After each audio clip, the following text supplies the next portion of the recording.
ಇವತ್ತು ನನ್ನ ದೇಶದಲ್ಲಿ ಭಯೋತ್ಪಾದನೆ ಮಾಡಬಹುದಾಗಿದ್ದ ಭಯೋತ್ಪಾದಕರು ಯಾರು ಪಾಕಿಸ್ತಾನದಲ್ಲಿದ್ದಾರೋ ಅವರ ಜೀವಕ್ಕೆ ಗ್ಯಾರಂಟಿ ಇಲ್ಲ.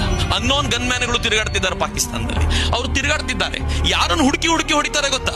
ಭಾರತಕ್ಕೆ ಬೇಕಾಗಿರುವ ಮೋಸ್ಟ್ ವಾಂಟೆಡ್ ಭಯೋತ್ಪಾದಕರನ್ನ ಅವ್ರು ವಾಕಿಂಗ್ ಮಾಡ್ತಿದ್ದಾಗ ಹೊಡಿತಾರೆ, ಅವ್ರು ಕ್ಲಿನಿಕ್ಗೆ ಹೋದಾಗ ಹೊಡಿತಾರೆ, ಊಟಕ್ಕೆ ಕೂತಾಗ ಹೊಡಿತಾರೆ, ನಮಾಜ್ ಮಾಡ್ಲಿಕ್ಕಿದ್ದಾಗ ಹೊಡಿತಾರೆ. ಹೀಗೆ ಎಲ್ಲರನ್ನು ಹೊಡೆದು ಹಾಕೋದ್ರ ಪರಿಣಾಮ ಪಾಕಿಸ್ತಾನ ಗಾಬರಿಯಾಗಿ ಕೆಲವು ಭಯೋತ್ಪಾದಕರನ್ನ ಪಾಕಿಸ್ತಾನ ತಾನೇ ಜೈಲಿಗೆ ಹಾಕಿದೆ, ಸೇಫ್ ಕಸ್ಟಡಿ. 26/11 ನಲ್ಲಿ ಮೋಸ್ಟ್ ವಾಂಟೆಡ್ ಆಗಿದ್ದ ಸಾಜಿದ್ ಮೀರನನ್ನ ಯಾರೋ ಜೈಲೊಳಗೆ ವಿಷ ಕೊಟ್ಟು ಸಾಯಿಸಿದಾರ್ರಿ, ಅಲ್ಲೂ ಸೇಫ್ ಇಲ್ಲ.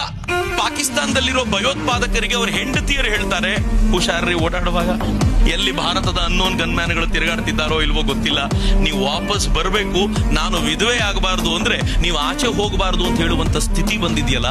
ನರೇಂದ್ರ ಮೋದಿ ಇಂಥ ಭಾರತವನ್ನು ಕಟ್ಕೊಟ್ಟಿದ್ದಾರಲ್ಲ, ಹೆಂಗ್ರಿ ಆ ಮನುಷ್ಯನ್ ಬಿಟ್ಕೊಡೋದು? ಹೇಗೆ ನರೇಂದ್ರ ಮೋದಿ ಏನ್ ಬೇಡ ಅನ್ನೋದು?